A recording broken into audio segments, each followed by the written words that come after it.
Bueno, buenas noches. Traigo un texto largo, muy largo. Entonces, ¡léelo todo! no lo voy a leer todo. Voy a leer un poco. Y ya, doy paso a la lectura, algún comentario, discutimos un poquito. Se llama La mínima moralia de Teodoro W. Adorno revisitada, una lectura desde las Américas, in memoriam Bolívar Echeverría. A lo largo de la década de los años 90 del siglo pasado, el filósofo Bolívar Echeverría se ocupó de impartir en la Universidad Nacional Autónoma de México un seminario sobre textos filosóficos alemanes, en el que lo mismo se leían textos de Nietzsche o de Heidegger, así como de distintos autores de la Escuela de Frankfurt, destacándose entre estos Walter Benjamin, Max Horkheimer y Theodor W. Adorno. El deceso de Echeverría en 2010, sin duda, dejó un hueco imposible de llenar en cuanto a sus enseñanzas de manera presencial, en el salón de seminarios, el aula de clases o el salón de conferencias. Si bien su obra escrita está disponible para perseverar en su estudio, sus lecciones sobre filosofía alemana y sobre una variedad enorme de temas han quedado ya lejos en el tiempo. En este trabajo se pretende, por un lado, volver a la obra de Theodor W. Adorno, Mínima Moralia, a la cual no se presta tanta atención como a otras obras del autor. Por otro lado, se busca volver a Adorno desde una perspectiva de inspiración echeverriana, retomando ideas anotadas durante el seminario antes mencionado y buscando aplicar las reflexiones al mundo que vivimos en la tercera década del siglo XXI. El libro de Adorno es una vasta colección de aforismos que es un género poco común en el medio académico. En este trabajo se busca emular un tanto al filósofo alemán, ofreciendo comentarios que lo mismo retoman alguna línea del original adorniano, que toman como punto de partida las reflexiones de Echeverría sobre Adorno. Esa es la base para la paralela digresión personal que realiza el autor del presente trabajo, quien asume en última instancia las valoraciones e interpretaciones que se ofrecen al lector. El libro de Adorno. Mínima Moralia es un volumen que Adorno escribe paralelamente a su conocida obra dialéctica de la Ilustración, escrita a cuatro manos con Max Horkheimer. Ambas son obras escritas en el exilio americano de los frankfurtianos, que reflejan el desencanto con la modernidad occidental, así como el retraimiento a la Torre de Marfil, luego del fracaso de la revolución anticapitalista en Europa, de la que surgiera el represivo sistema soviético. Es importante tomar en cuenta que para los años en que se redacta este libro, 1944 a 1947, la forma de reproducción social imperante ya se adentraba en su etapa de capitalismo tardío, al menos en Occidente y particularmente en Estados Unidos. Y en esta etapa del capitalismo tardío se vuelve palpable cómo se están reconvirtiendo las nuevas fuerzas productivas para crear y recrear una escasez artificial, misma que pasa a convertirse en una condición sine qua non del sistema burgués capitalista e incluso en el fundamento de la moral vigente. Bolívar Echeverría era de las cosas que más le encantaba subrayar, lo de la escasez artificial, que era como el botón de pánico del capital, ¿no?, para asegurar su perpetuación. Mínima Moralia explora con bisturí el totalitarismo liberal, la reactualización de una suerte de sociedad cortesana, donde el individuo ya no cuenta, ya no puede existir como tal. En la era del post-individualismo, Si bien acontece la subsistencia del individuo, esta no se apoya más en sus capacidades de transformar la naturaleza, sino en su mera capacidad de moverse en los ámbitos influyentes que determinan la vida social. Esto es el capitalismo monopólico. Es, por lo tanto, el mundo de los contactos. De los contactos, o lo que llamamos aquí en México las palancas. En el postindividualismo, el yo que está detrás de las personas es así un yo evanescente. En el capitalismo tardío, el individuo ya no se constituye como en las fases previas, como el representante de su producto. La afirmación individual se va a derivar de la esfera de la circulación de mercancías, ya no de la producción, que es la esfera de las influencias, de las conexiones. Entonces, ser es sencillamente estar bien relacionado. Se trata de una etapa en la que los grandes consorcios, monopolios o cuasi monopolios, se disputan el control del mercado. Este es el mundo de las componendas, los arreglos, los deals y las relaciones.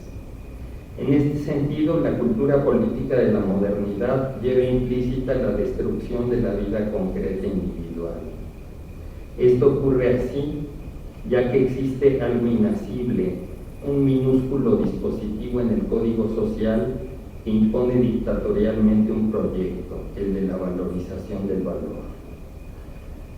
Retomando a Karl Marx, el capital, esa relación social vuelta ajena, la enajenación capitalista, gestiona su proceso de acumulación erigiéndose en un virtual pseudosujeto social o un sujeto sustitutivo que nos va a dictar acerca de todos y cada uno de los actos de nuestra existencia para llevarnos al cumplimiento de su proyecto, la autovalorización del valor. Llevando más lejos este argumento, la cultura política de la modernidad se constituye sobre una base material que va a determinar, no de manera automática, sino a través de múltiples y complejas mediaciones y contradicciones, cómo se define la forma histórica, predeterminando así parcialmente la constitución de una identidad social. La acumulación de capital viene a superponerse sutilmente, ordenando y orientando las definiciones sociales hacia el proyecto de autovalorización del valor. Es lo que podemos llamar una subsunción integral de la reproducción social, tanto en su aspecto material como en el inmaterial. En Estados Unidos se ha logrado la figura política más perfecta para la eventual dictadura del capital, puesto que ni siquiera parece haber límites a las libertades políticas y democráticas y sus múltiples derivaciones. La de Estados Unidos es una figura social peculiar, en la cual aparentemente reina la libertad, pero donde Adorno solo ve una forma altamente sofisticada de opresión. Es casi como si en América y destacadamente en su cultura política no tuvieran cabida aquellos conflictos políticos que sacudían a la Europa del siglo XX, es decir, los enfrentamientos entre socialismo y fascismo. Es como si esa conflictividad política estuviese ya erradicada, y ello para la mayor ventaja del capital y su más efectivo funcionamiento. La política deja de ser el locus de la confrontación de individuos duros y se va a convertir en un mecanismo de componendas, de meros juegos de poder e influencia entre los monopolizadores de la esfera de la circulación. Aquí un paréntesis, me recuerda un poco estas ideas, ¿no? Estar leyendo estas ideas, me recuerda un poco lo que Marx decía en El Capital, que decía esto de ti habla la fábula, ¿no? Que decía, es que en Inglaterra ya va más adelantada la industrialización, pero los demás agárrense porque de ustedes habla la fábula, ¿no? Entonces, bueno, eso. En este tono de la crítica que ensaya Adorno en Mínima Moralia, un libro compuesto muy libremente a partir de aforismos y meditaciones, este es el tono de esta obra, que nos recuerdan tanto la sección de apuntes y esbozos de la dialéctica de la ilustración, así como buena parte de la obra de Walter Benjamin, que también solía jugar con un estilo sumamente libre y muy cercano al aforismo.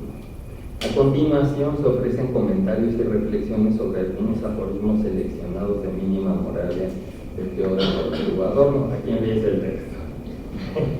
El texto que ya no les voy a leer. Voy a leer de la primera meditación y si acaso de una más y ya para que nos vayamos Entonces, bueno, este es uno de los aforismos y de los comentarios, porque aquí un poco ya mezclé Adorno, Bolívar y mis propias reflexiones, ¿no? Pero creo que lo que importa a final de cuentas es ver si hay alguna idea que sirva como para entender mejor, ¿no?, lo que estamos viviendo ahora. Creo que este libro y por supuesto la lectura que hacía Bolívar del mismo, ¿no?, son más actuales y más pertinentes hoy, ¿no?, a la luz de lo que estamos viviendo en estos tiempos, que cuando se escribieron la crítica original, o que cuando Bolívar daba estos seminarios, ¿no?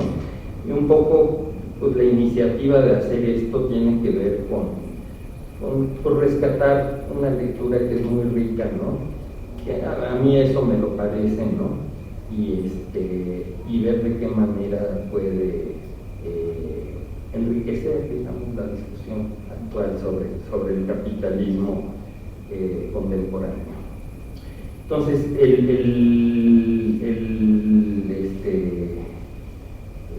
la meditación de Adorno que comentaré, y tal vez después una más, pero esta se llama Novissimum Organum. Adorno retoma aquí la categoría marxiana de composición orgánica del capital, esto es, el crecimiento en la masa de los medios de producción comparado con la masa de la fuerza de trabajo que da vida a aquellos, y la replantea como composición orgánica del humano. El tema que aborda es el del fundamento de la ética, que tiene que ver con la existencia o no existencia del sujeto. Esa es la base, la raíz del problema. Entonces es preciso preguntarse si acaso es posible una subjetividad al margen de las características de lo propiamente humano. Adorno plantea que no se ve dónde puede quedar el sujeto como un ente libre, ahí donde éste ha sido privado de toda materialidad en cuanto tal, es decir, en tanto se le ha privado de las propiedades o cualidades de lo propiamente humano.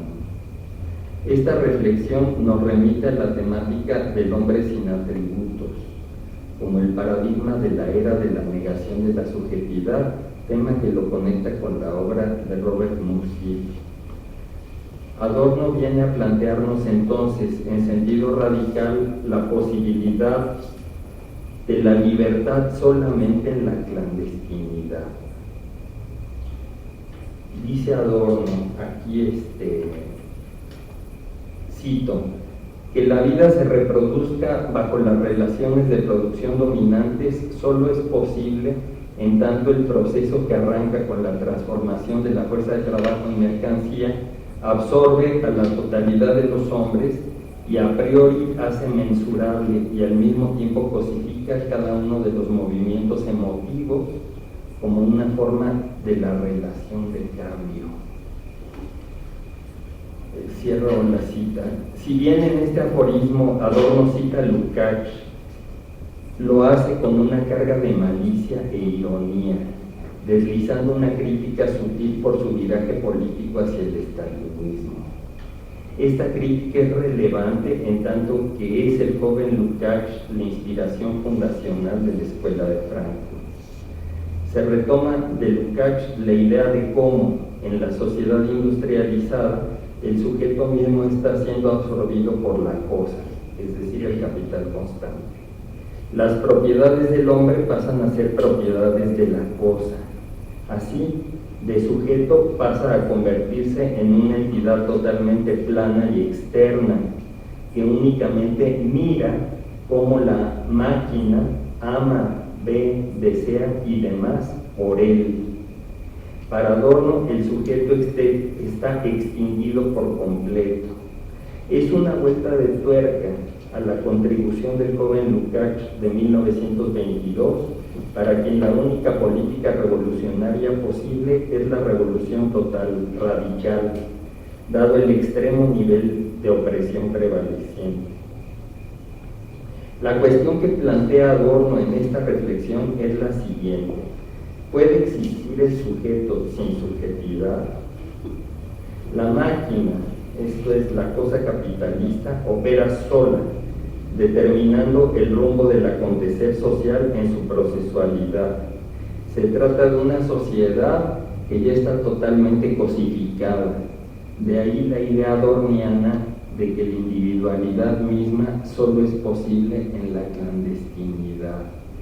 Esto es algo que me remite y que a su modo plantea la película Brasil de Terry Gilliam, una película de hace 40 años, del 85, más actual que nunca. O sea, estas cosas, como digo yo, hoy están más actuales que antes. Entonces, Brasil es una película donde el director Terry Gilliam retoma todo el planteamiento de Kafka del proceso y todo el planteamiento de Orwell de 1984, los fusiona y hace una puesta en escena de una sociedad distópica terrible, ¿no? Y ahí el héroe, digamos, de la resistencia, que es un individuo en la clandestinidad, ¿no?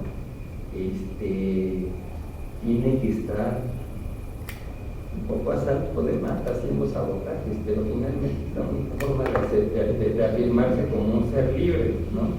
Y un poco creo que es en lo que estamos ahorita, ¿no? O sea, pues, por ejemplo, estar clandestino es no estar visible en Facebook, ¿no? No quiere decir que uno no tenga por ahí un perfil para chingar, para enterarse, ¿no?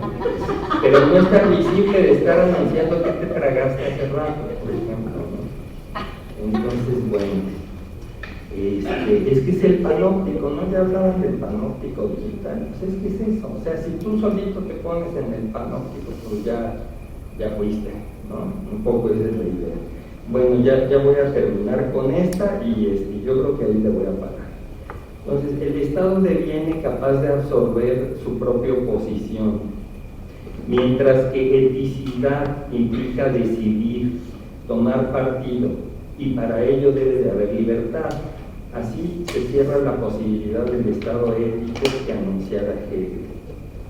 Para Adorno, el totalitarismo liberal y el totalitarismo estatista se diferencian solo por el tipo de medios de que disponen. La misma tendencia mercantil capitalista se expresa de distinto modo en situaciones ya sean de escasez, como en Oriente con el estatismo, o bien de abundancia, donde se puede implantar el totalitarismo de modo más sutil y con forma más encubierta.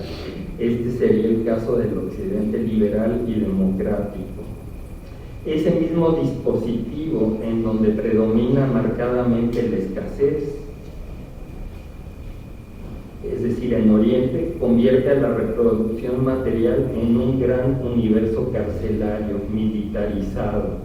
Esta reflexión nos remite al planteamiento de Karl Arvid Vogel sobre el despotismo oriental. Y ya no voy a leer más. Muchas gracias.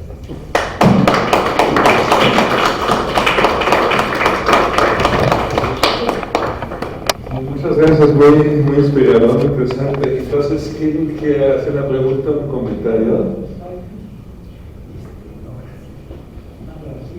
Brasil con Z. Con Z. Sí, Yo. Adelante, dime. Ya vamos a cerrar, ¿no? ¿Qué dijiste? Y ya vamos a Sí, yo voy a hacer la pregunta de aquí. No, sí, podemos darle a mi Marco el lujo de preguntas, ¿no? Como dice Sancho Duarte, la crítica dice Sancho Duarte es la cortesía del filósofo. No, pues nada, o sea, muy claro, un análisis muy atractiva la manera como expones, Marco, ¿no? Pues sacaste aquí de la pesadilla de la vida y nos despertamos un poco antes de irnos. No, el comentario en el sentido de me parece muy hermoso que pongas énfasis en la importancia que tiene este texto de Adorno, ¿no? Que con un libro muy descuidado, muy poco leído, quizás poco conocido, salvo por gente que sí está muy metida con la teoría crítica, pero es una colección valiosísima como si lo dijera de alguna manera, de ejemplos, de modelos muy chiquito, como de un montón de cosas que Adorno va explicando a lo largo de toda su obra, que son sumamente complicadas, ¿no? O sea, y la forma, ¿no? A través del aforismo, a través del fragmento, o sea, aquí hay dos conceptos que, o sea, tienen una densidad teórica impresionante, ¿no? Fetichismo de la mercancía y cosificación, ¿no? Y vas a Deleuze, y vas a Marx, y vas igual, tiene una complejidad teórica enorme, pero lo que hace Adorno, ¿no? Es como demostrar a través de un texto complicado que, como dicen algunos filósofos, era un gran profesor, ¿no? O sea, son fragmentos muy didácticos, muy claros, muy accesibles, ¿no? Para poder atrapar justamente esas reflexiones que tienen densidad teórica y un nivel de abstracción pues grandísimo, pero que nos permite justamente concederles el valor que tienen para hacer la crítica de la sociedad, ¿no? Pero bueno, sumarme a esa valoración que haces de este texto de Nina Morales. Yo no voy a decir algunas cosas, pero en el orden de las relaciones de género también están en Nina Morales que son sumamente valiosas. Y ya, esto. Yo quiero hacer un comentario. Tú primero, adelante. A ver, ya que me diste el cine, yo pensé que habías hablado a Stalker, que es otra metáfora también de la, pero mucho más oscura. No, Brasil es transparente. A ver, se ha dicho muchas cosas, pero se ha dicho del club de la pelea. Vamos a cambiar de escenario. El club de la pelea termina en un bombardeo general e indiscriminado sobre Nueva York, ¿no? O sea, los anarquistas, que al final de cuentas se autodefinen como tales, terminan bombardeando todo Manhattan, desde dentro. O sea, y tardan mucho en prepararlo. Es decir, pero ahí el paso a la clandestinidad, que yo creo que, no sé si leyeron algo, ¿no? Los que escribieron esto, pero hay un paso a la clandestinidad, es decir, pero aquí es desdoblar la personalidad al final de cuentas del líder de la insurrección, ¿no? Se esconde, se desdobla y se esconde en sí mismo a través de un otro yo que es su antítesis, ¿no? Tiene lecturas muy tontas esta película, más, ya ¿cuánto tiene? Ya tiene 30 años, ¿no? Pero no sé qué pensarías de esto, es decir, que es una lectura que no se ha hecho de este tipo de cine, distópico obviamente, que es la industria cultural, es Brad Pitt, hombre, el actor, y el otro es otro carita, ¿no? O sea, es la industria cultural, pero no deja de tener un elemento, a lo mejor muy sublimado, de esta subversión posible. O sea, que esto se haga de mero dentro de la industria cultural, con dos de sus emblemas como actores principales, me parece o absolutamente espontáneo, no me lo esperó el que la hizo, o muy malicioso. Yo me inclino por la primera.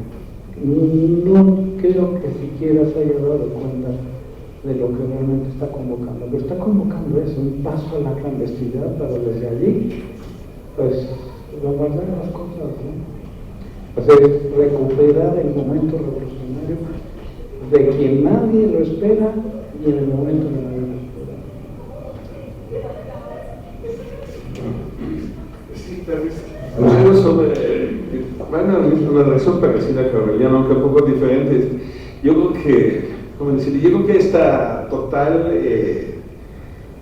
cosificación, ¿no?, que Lucas escribe y que Adorno retoma, que Bolívar en algunos textos critica de Lucas porque dice ya no hay salida, pero yo creo que justo es lo interesante. Yo creo que ahí creo que es dialéctica, así lo más puro que podemos imaginar. Yo creo que la salida será justo el momento cuando la total no salida se lo podemos mostrar. Yo creo que solo ahí cuando demostramos que no hay ni una sola salida, ahí sí está la salida. En ese sentido, ¿de dónde viene esa inteligencia artificial? ¿De dónde viene toda esta cosificación? Obviamente está construida por personas, ¿no? Obviamente, digamos, obviamente, por ejemplo, justo la inteligencia artificial es un buenísimo ejemplo. ¿Cómo la nutren? Con millones y millones de textos, de sujetos, de personas. No, a lo mejor entonces de nosotros que estamos aquí, meten todo ahí, no sé, creo que sí son millones de libros sin exagerar, más o menos imágenes y todo, etc., ¿no?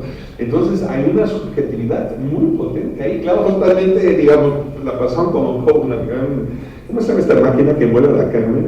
Como un, ¿no? Molino. ¿Cómo? Molino. Como molino, sí, pasan todo como molino, se queda todo como una sopa así indefinida. No, pero de todos modos a la vez sí hay una subjetividad colectiva. A lo mejor, ¿quién dijo eso hace rato? Sí hay como algo que Gesamtarbeit, ¿no? El trabajador general que mencionaste, Agatha de Marx, de alguna manera está ahí. No, a lo mejor, primero es la historia humana. Lo que quiero decir, justo en esta inteligencia artificial, yo la odio profundamente, pero al mismo tiempo, a lo mejor está la primera vez en la historia humana que hay una subjetividad colectiva ahí. Digamos, no es la intención de los que la hacen. Por supuesto que no, pero lo que quiero decir es que es importante resaltar la parte dialéctica de todo este proceso, ¿no? Apostar totalmente a la tradición absoluta que hay, en la cual estamos, por supuesto, pero la verdad también que en verdad ellos no lo van a controlar. No creo que los capitalistas tengan la capacidad de controlar lo que están haciendo. Tampoco sé si nosotros la tenemos, pero creo que sí hay como momento esperarse, y justo retomando Adorno, si vemos en qué época es que Bonavini Mamarral, a lo mejor es, pero por la ley de ilustraciones del 42, cuando casi nadie en el planeta entero se atreve todavía a tener un mínimo, digamos, de optimismo que esto va a terminar y todo el mundo o se somete a los nazis o se queda callada. Ahí ellos escriben su dialéctica de ilustración. A mí me parece, justo tuve con Daniel en Guanajuato un debate sobre esto, me parece un optimismo y acá exagerado. Como cuando todo se va al carajo decides escribir la dialéctica de ilustración dialéctica, porque no dice la ilustración está, digamos, en su final, ¿no? Dialéctica de la ilustración, resaltando constantemente también su parte productiva, liberadora, emancipadora. Pero claro, también la otra parte. Lo que quiere decir, justo esta resistencia que ustedes mencionan, o la clandestinidad, creo que está en el puro hecho de escribir estos textos, bueno, o sea, un poco también nosotros colectivamente egocéntricos haciendo como ese. Yo creo que eso ya es un acto de resistencia, ¿no? Digamos, seguir con la reflexión, a pesar de la presión crítica, obviamente, a pesar que todo está ya en contra de ella, ¿no? Todo nos indica que ya no es posible, todos lo hacen. Bolívar, obviamente, lo hace esto toda su vida. Yo creo que esto hay que tener en mente, ¿no? Y a la vez que no lo pueden impedir, no solamente porque somos listos, sino porque nos necesitan. Pues yo dije, ¿de dónde no traen sus programas estúpidos? De nuestros textos, bueno, de textos de mucha gente más, ¿no? Sí me explico, porque esos capitalistas idiotas, que son igual idiotas o más que Donald Trump, no tienen nada que decir, nada que aportar, ¿no? Digamos, esta cosificación necesita a la vez nuestra subjetividad. Entonces, hay una dialéctica muy extraña y nos usan, obviamente nos subordinan, claro, pero al mismo tiempo, al hacer esto, ya son dependientes nosotros, poco como pasa en Hegel con amo esclavo, no justo al subordinarnos, justo a cosificarnos, a la vez dependen de nosotros. Me refiero ahorita justo a lo que era colectivo, ¿no? No lo que somos nosotros muy chidos, pero nosotros como parte de esta colectividad.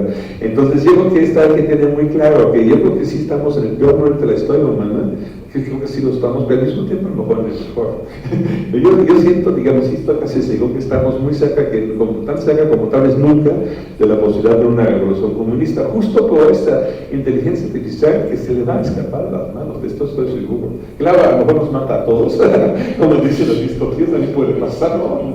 Manda a volar los cohetes nucleares, algo así, mata a todos. Es también una posibilidad, por supuesto, como dice Rosa Luxemburgo, no, el futuro va a ser rojo de socialismo mismo rojo de sangre, por supuesto existe esta posibilidad, pero yo creo que también la otra está muy cercana, ¿no? No es lo que dije en el sentido de la clandestinidad y de la resistencia, creo que sí estamos en un momento, y creo que es importante no olvidarlo, porque si hay como una subordinación generalizada, siento yo, incluyendo la gran parte de la izquierda vieja, de ya hacerlo, digamos, de ya rendirse antes del tiempo. ¿No? Y yo creo que ahorita no es momento de rendirse. No sé si eso lo veo demasiado incendiario, pero no es la intención es como recordar lo que usted, por lo más que expusiste, Aureliano luego dijo, en esto de la clandestinidad de la resistencia, creo que sí estamos en un momento muy preciso, insisto, con la capacidad de evitarlo de ellos, para decirlo muy simplemente, es muy baja. En verdad no saben cómo pagarnos. A la vez sí nos pagan al 100%, ¿no? Digamos, claro que esa dialéctica, ¿no? Están totalmente subordinados y a la vez no. Yo digo que ese es, no la justo en esta dirección, porque insisto, se están en California sentados, están matando a todos los judíos de Europa y ellos escriben esos textos, y están de alguna vez burlándose de los nazis, y burlándose de esta lógica de siguiendo escribir. No, yo creo que esta praxis, digamos. Voy a terminar con la frase de Hockerman, que me gusta mucho. Se acuerdan, Hockerman siempre decía: ser pesimista en la teoría es ser optimista en la praxis. Y eso hizo. Todo el mundo se rindió y Hockerman siguió con su instituto. Mandaba cada mes a 100 personas su salario desde California, etc. Seguía con el instituto, seguía todo el nazismo, seguía el instituto y Hockerman pagaba.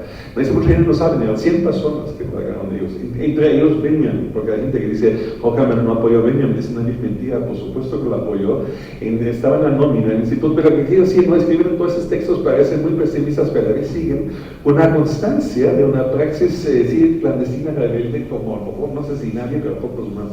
No nos queda superar esta dialéctica. No sé si alguien puede decir algo, o tú quieres contestar algo. Hoy están todos cansados, ¿qué razón? No pasa a ti. Bueno, no, les agradezco mucho sus comentarios a los tres, ¿no? Para Aureliano, pues me voy a poner a buscar la película, porque no la he visto. No. Entonces, bueno, la voy a ver. Sí, la voy a ver, perdón. Y bueno, agradezco mucho el tip, ¿no? Y nada más alguna idea para concluir, ¿no? Un poco en el sentido de la última intervención de Estefan. Creo que este tipo de eventos son muy importantes porque estos sirven como para compartir este tipo de reflexiones, este tipo de ideas, y creo que también sirven como para afirmarnos en que más allá de la formalidad académica y de lo que pueda tener de académico el estudio de textos de la teoría crítica, ¿no? Hay que como que siempre remitirnos y rascarle en la parte más radical, ahora sí que radical en el sentido de la raíz, ¿no? Que por eso me gusta mucho esta meditación que les leí el comentario, porque se va al capital y a historia y conciencia de clase. Entonces es un poco eso, que también me gusta mucho el comentario de Dinora, porque es esa parte así más política, más que escolástica. O sea, ustedes se acuerdan de las tesis sobre Feuerbach, ¿no? Que decía es que pues, los filósofos terminan haciendo escolástica, de lo que se trata es de cambiar el mundo, ¿no? O sea, de que finalmente entender los mecanismos sirvan como para demolerlos, ¿no? Entonces creo que este tipo de eventos sirven como para también volver a hacernos esas reflexiones importantes, ¿no? Y en ese sentido creo que es muy refrescante, ¿no? Aunque el salón estaba caliente, es muy refrescante, ¿no? Entonces ya eso era todo, ya nada más para que nos vayamos a cenar. Muy bien.